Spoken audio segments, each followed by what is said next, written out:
Hello again, everyone. Edwin Learnard back once again. In this YouTube astrological segment, I'm going to be dissertating and talking about having the Sun in Taurus and a Libra Ascendant in a natal chart. Now, both Sun in Taurus and Libra Ascendant or Libra Rising are Venus ruled, so there might be a very strong affinity for the arts, for beauty, for fashion, for modeling perhaps. Arts can come in various forms, a wide divergence of them, such as abstract art, painting, drawing, sculpting. This could be a person that really strives strongly for peace in one's life. This will be somebody that might have very refined tastes.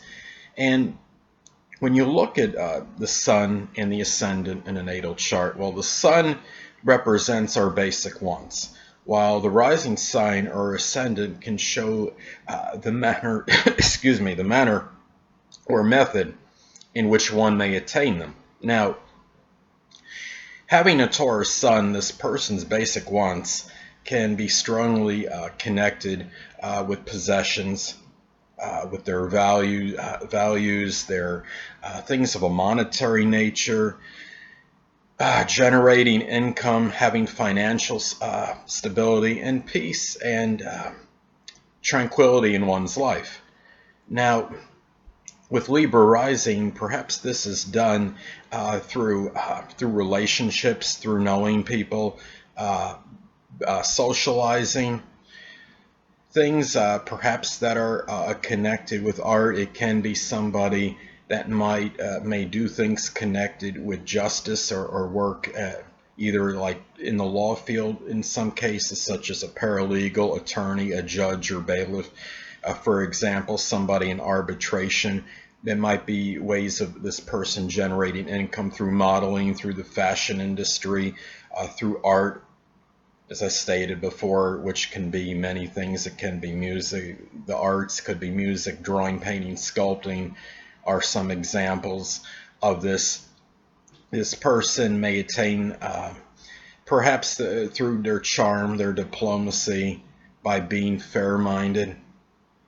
They may attain the Taurus basic wants. This might be the manner in which they go about this. And having late Taurus and Libra rising, well, this person might show a little bit more extroversion and be more about relationships than the typical Sun in Taurus. And somebody that, as far as the relationships may go, this could be a person that shows can really be come across as very relationship oriented on the surface, but be somebody that is more introverted and on really deep down, and somebody that is more about their solitude and perhaps wanting to be alone, but it's not shown as outwardly very strongly. Now, a lot of this can depend on the aspects that the Sun in Taurus and Libra Ascendant make to each other. Now, by sign, they are incompatible. They're inconjunct as far as by sign goes. But if you also have an inconjunct aspect, let's say, for example, if someone has the Sun in Taurus at 27 degrees and a Libra Ascendant at 26 degrees, well, this would form an inconjunct aspect, and it could add some exasperation or tension inside the person, and it may be at least somewhat attributed to feeling maybe misconstrued or misunderstood by others. And the same can go for the opposition aspect, which, for example, let's say somebody has the Sun in Taurus at 1 degree and Libra rising at 29 degrees. This would make an out of sign opposition aspect, which is adversarial, and this person might feel their outer demeanor is strongly opposed to what they are inwardly, and realizes, even if they're not cognizant or aware of it astrologically, or they're not studying astrology, there might be feelings of this. And now, you could have an out of sign trine aspect. For example, let's take somebody with the Sun in Taurus at 29 degrees. And then let's say they have a Libra Ascendant at 2 degrees. Well, this would form an out of sign trine aspect. And these energies in this example could be more auspicious and would blend more harmoniously. The Venusian qualities of both signs can come out very strongly, such as making, for example, attaining a monetary interest through Libra-like things such as relationships and perhaps you could say things connected with Libra such as beauty, art, music, for example, can be some ways where, and don't get me wrong, this could be true even without a trine aspect, but it's more flowing and they can integrate better as far as having a trine aspect as opposed to not having one between Taurus Sun and Libra Ascendant. Now, also, a lot depends as far as how the Taurus energy, what sector of life it goes into and where it comes out strongly, depends on the house placement. Now, many people with the Sun in Taurus and Libra Ascendant will have the Sun either in the 7th house, the 8th house, or the 9th house in their natal chart.